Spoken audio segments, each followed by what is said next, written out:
So welcome back.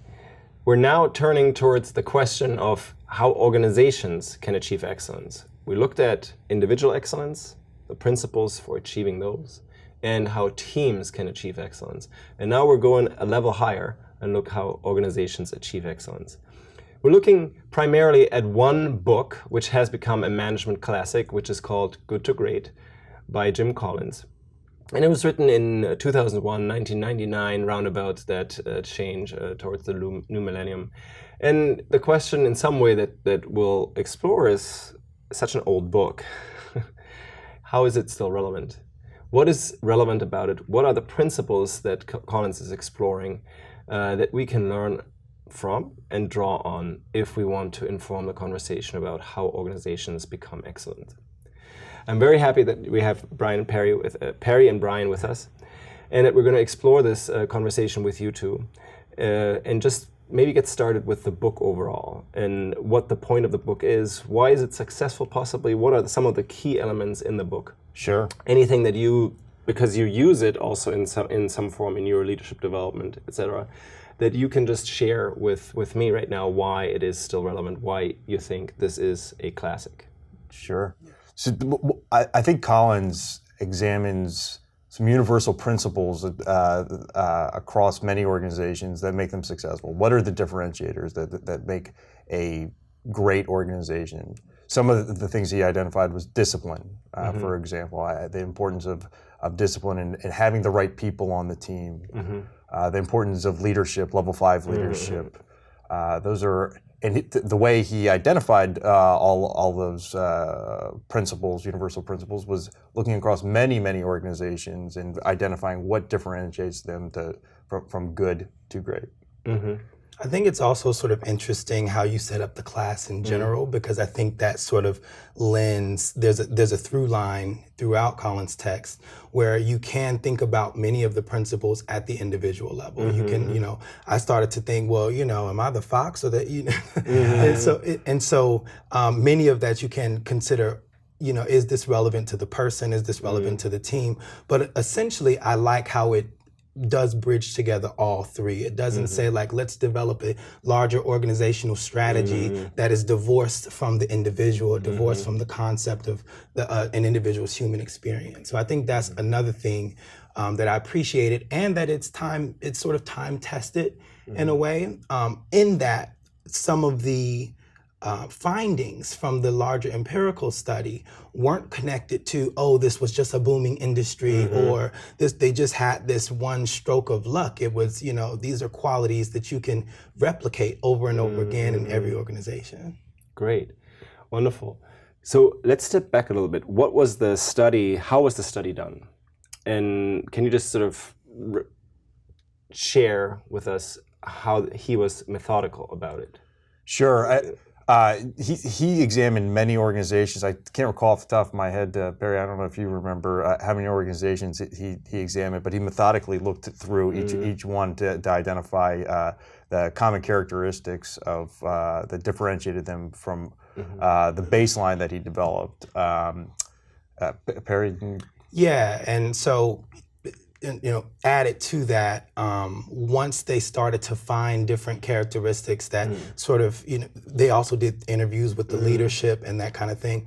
They dug through their data. They also looked at a lot of articles that were written about the organization in order to sort of come up with what are the characteristics of this organization that, transitioned it from good to great. But then the other part of that is that they had rigorous debate about, is this construct that we're looking at an actual construct? For example, is it that they had good strategy and that the other organization had bad strategy, or is this something else? And then if it is something else, how do we define that? So that was another wonderful element that I think took the project to the next level, because often we'll do the empirical part and we won't have discussion about whether or not the construct we intend to measure is actually what we're measuring. Okay, so they were very careful about the methodology, and I just want to sort of make clear what they were doing in a way. They were looking at organizations. Out of all the organizations that they had in the publicly listed segment of the markets, right? And they were seeing and looking for organizations that made the shift from being an average performer in terms of stock price, right? I think what's really critical also for the students to get, this is not a feel-good analysis about some organization that's kind of great by some ephemeral measure. This is based on stock price and stock performance, right? So they're looking at performers that, at companies that were performing average with the market for 15 years. And then after a period of 15 years of average performance, they outperformed the market by 3 times, right? Cumulated over 15 years after. And there were very few. I think they came down to 11 organizations that they had. And then they were looking at these organizations that were outperforming the market and see what industry are they in. And then they were looking for a comparison organization in that industry just to be able to say, okay, these are industries that are potentially booming for that time or not, but we're going to compare them to the best one in that segment. So that's how they were able to draw a comparison between good organizations. They were not bad organizations, right? They were good organizations and great organizations. And great meaning outperforming the stock market by 3 times, right? Over a time of 15 years. So there are sort of hard measures that they're looking at, financial measures, that they were saying nobody can dispute. It's not a question of whether this organization is doing the greatest products or that whether you like this organization or not, but it's really hard, quote unquote, based on financial performance. Now, you can question whether financial or stock price is a solid measure, especially now when we have cheap money coming in and people just don't know what to do because the interest rates are so low. But at the time of the study, typically the stock price was considered the best measure of managerial performance that there was. So this is unquestioned as a kind of dependent variable, you could say, right?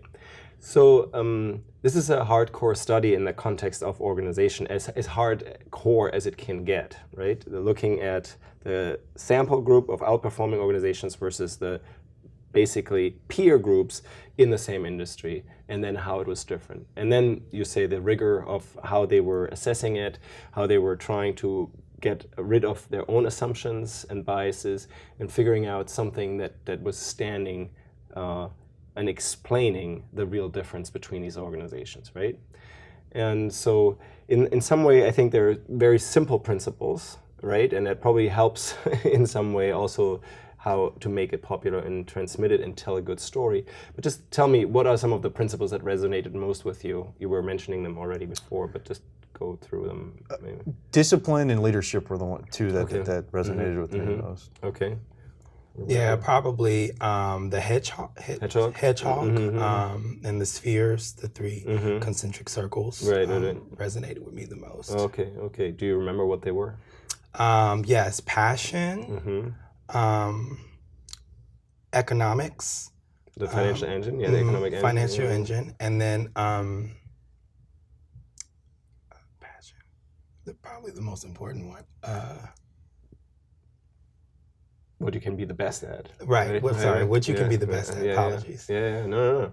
So that's I think critical. Those are simple questions that are put together in a concept that then potentially can help organizations, other organizations that want to become better, excellent, etc., to sort of think through it for themselves.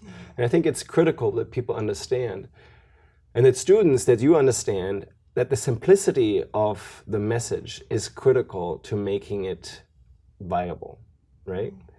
And that's what we're going to look at now a little bit more for each of those chapters that are building up towards helping explain why an organization can become good or great. Now let's get clear of one thing from the get-go. Some of these organizations that were in the study are now bankrupt, right? Did you see that? Did you notice that? Yes. Right? Yes. So why would this study still be valid? Because they're enduring principles, and it doesn't necessarily mean when the book was written that the companies maintained those principles and may have lost their path along the way. And also, I mean, the study was about those companies, right? So they didn't have the insight, that later companies have the insight of studying what those companies did well, but they didn't have the insight, in the same way about their own company, which they wouldn't have been able to apply it. Okay, but they could have bought the book, right? In some way. And I think one of the companies, Circuit City, is bankrupt, and others were sort of, Fannie Mae, I think, was bought up by the government in different ways. So the question then oftentimes comes up, well, but this is a study that's outdated, it's old, and those companies weren't even great for a long time, they went bankrupt. How would that comment not invalidate the entire study? It's a great question. I think that these are enduring principles that you have to continue to work at as a company. Both those examples that you provided also had extreme external pressures on the markets around Fannie Mae and Circuit City, and just changes in the market. So you can assume at some point maybe those folks lost their way. And I think also, like, the author Collins sort of ends with this idea of enduring greatness. You know, how do you keep it going? And, you know, I think that the point is there to be made that, you know, yeah, you can get to greatness and you can have made it, but there needs to be some sort of things in place to make sure that it keeps going. Right. So what I offer to you as a way to explain this is that, okay, the data that they were collecting was in the past, right? It was from the time when they were basically average to the time that they were outperforming the market. That was the time. That's what they're looking at. This is what the companies did. What happened afterwards is irrelevant. What happened afterwards is irrelevant to the insights that they created, right? And as you said, yes, maybe some of the organizations lost their way after. Right? After 15 years, maybe there were a couple of changes in leadership, maybe other things happened. And we'll see how the market, actually, the forces from the outside are invalidating these principles of management. I would argue probably they're not, right? Because the way that they are structured in some ways, like, okay, no matter what happens, these principles will apply. You're able to confront the brutal facts. The kind of humble leader is going to be looking out for what's going to happen and how to address these issues, right? With the right people on the bus, you can possibly address these issues no matter what life and the market throws at you, right?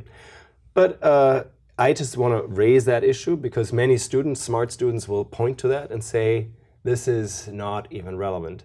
So I would argue that it is relevant precisely because it is based on the past, on the data that was already there and the performance that was already there. And then what happened afterwards doesn't invalidate that insight at this point.